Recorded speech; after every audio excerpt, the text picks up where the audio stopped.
Hi everyone, here I've got MEIZU 16th and let me show you how to clear browsing data on the following device. So first of all you have to open your browser. In my case it will be Google Chrome. And all you have to do is to click the three dots icon to open the settings and here click on history.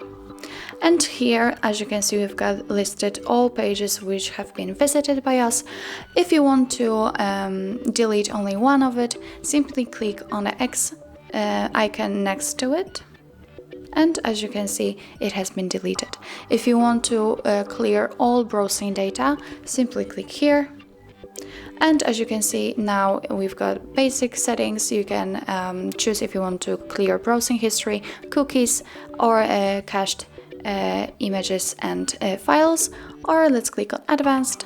And here you can clear also media licenses, saved passwords, and out of informed data. So let me pick, for example, saved passwords, but there are none. Let's get back to basic and click clear data.